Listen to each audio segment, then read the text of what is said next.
नमस्कार, मी शनाया. महाराष्ट्राच्या राजकारणात राष्ट्रवादी काँग्रेस पक्ष म्हणजे एक मोठं आणि प्रभावी नाव. आणि या पक्षात अनेक वर्ष सक्रिय असलेले एक महत्त्वाचं व्यक्तिमत्व म्हणजे सुनील तटकरे. एकेकाळी शरद पवारांच्या अगदी जवळचे मानले जाणारे तटकरे आज शरद पवारांच्या विरोधात बोलतात. दरम्यान अजित पवार यांच्या निधनानंतर राजकीय वर्तुळात एक नाव सध्या खूप चर्चेत आले, ते म्हणजे सुनील तटकरे यांचं. सुनेत्रा पवार यांनी उपमुख्यमंत्री पदाची शपथ घेतली असली तरी देखील अजित पवार यांच्या राष्ट्रवादीची खरे सूत्रे सुनील तटकरे यांच्याकडूनच हलवली जात आहेत असा आरोप सध्या होतोय. तर हे सुनील तटकरे कोण आहेत, त्यांची राजकीय पार्श्वभूमी कशी आहे आणि अजित पवार यांच्यानंतर सुनील तटकरे सध्या चर्चेत का आणि कसे आलेत ते पाहूयात. सुनील तटकरे हे सध्या रायगड लोकसभा मतदारसंघातून खासदार आहेत. तसेच ते राष्ट्रवादी काँग्रेसचे प्रदेशाध्यक्ष आहेत.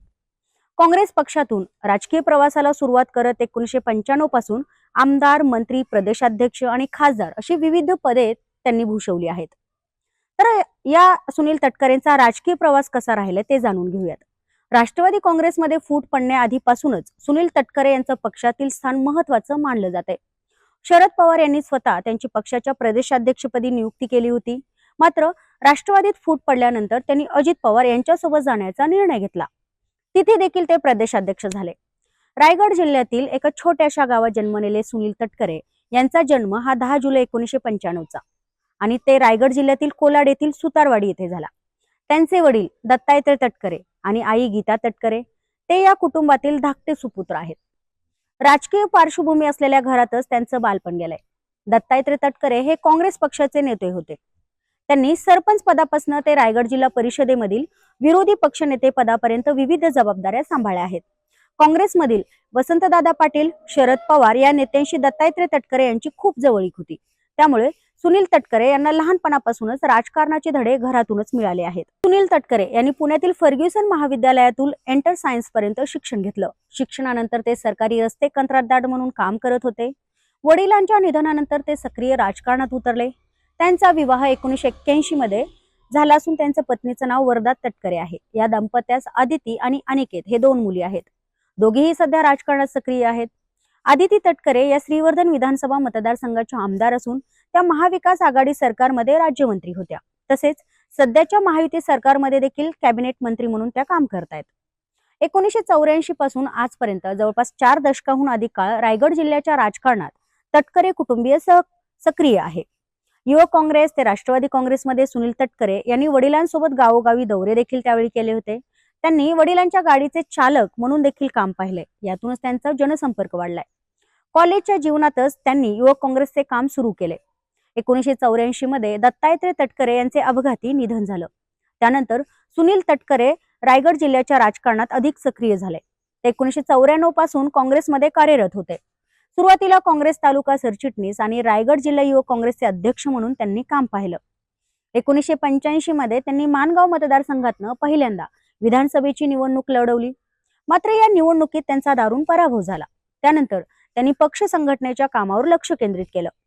1995 मध्ये त्यांनी पुन्हा माणगाव मतदारसंघातनं निवडणूक लढवली आणि काँग्रेसच्या तिकिटावर ते आमदार म्हणून निवडून आले. त्या काळात राज्यात शिवसेना भाजपची लाट असताना देखील कोकणात काँग्रेसची एकमेव जागा सुनील तटकरे यांनी जिंकली होती. शरद पवार यांनी काँग्रेसमधून बाहेर पडून राष्ट्रवादी काँग्रेसची त्यावेळी स्थापना केली. त्यावेळी सुनील तटकरे यांनी देखील राष्ट्रवादीत प्रवेश केला. 1999 आणि 2004 मध्ये ते माणगाव विधानसभा मतदारसंघातून राष्ट्रवादीच्या तिकिटावर आमदार झाले. दत्तात्रय तटकरे हे शरद पवार आणि AR अंतुले यांचे निकटवर्तीय मानले जातात. हीच राजकीय निष्ठा सुनील तटकरे यांनी देखील कायम ठेवली. 2004 मध्ये काँग्रेस राष्ट्रवादी सरकार स्थापन झाल्यानंतर सुनील तटकरे यांना अन्न आणि नागरी पुरवठा खात्याचं मंत्रिपद देण्यात आलं. 2008 मध्ये ते राज्याचे ऊर्जा मंत्री झाले. 2009 मध्ये त्यांनी श्रीवर्धन विधानसभा मतदारसंघातनं निवडणूक लढवून विजय मिळवला. त्यानंतर त्यांच्याकडे अर्थ खात्याची जबाबदारी सोपवण्यात आली. 2014 मध्ये राष्ट्रवादीने त्यांना लोकसभा निवडणुकीत उतरवलं होतं. मोदी लाट असताना रायगड मतदारसंघातून शिवसेनेचे उमेदवार अनंत गीते यांच्याकडून त्यांचा केवळ 2,500 मतांनी पराभव झाला होता. त्यानंतर त्यांना विधान परिषदेवर संधी देण्यात आली.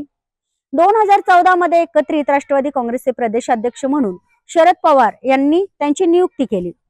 2019 आणि 2024च्या लोकसभा निवडणुकांमध्ये त्यांनी अनंत गीते यांचा पराभव करून रायगडमधून खासदारकी देखील मिळवली. 2 जुलै 2023 रोजी राष्ट्रवादीत फूट पडल्यानंतर त्यांनी अजित पवार यांच्या नेतृत्वाखाली काम करण्याचा निर्णय घेतला. त्यानंतर अजित पवार यांनी त्यांच्याकडे प्रदेशाध्यक्ष पदाची जबाबदारी सोपवली होती.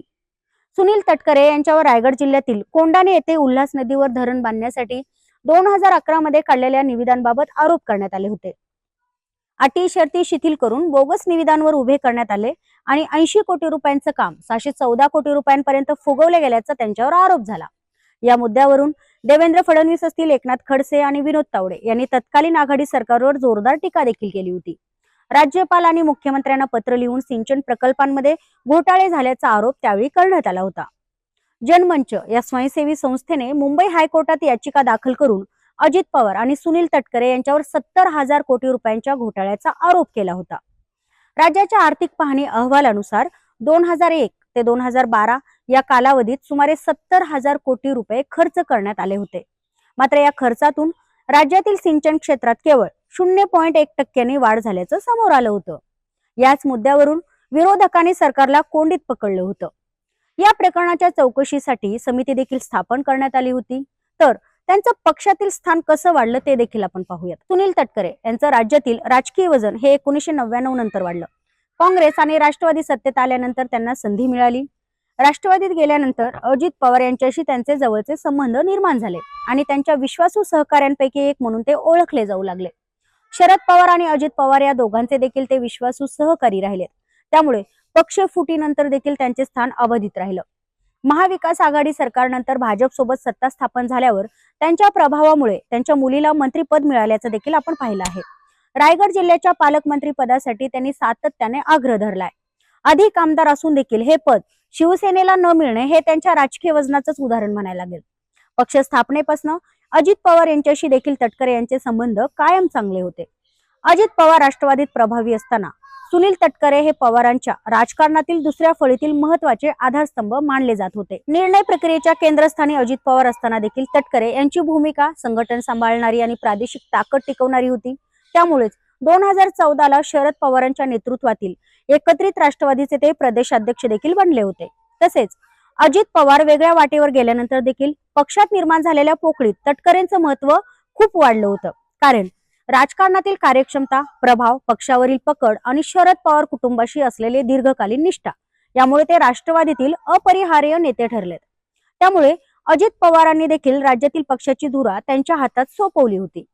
आज आरोप प्रत्यारोप टीका होत असली तरी देखील तटकरे यांचं राजकीय वजन हे केवळ पदांपुरतं मर्यादित नाही, तर सर्वांशी चांगले राजकीय संबंध, पक्ष टिकवणे, संघटना बांधणे आणि अनुभव या निकषांवर त्यांचं महत्व ठरतंय.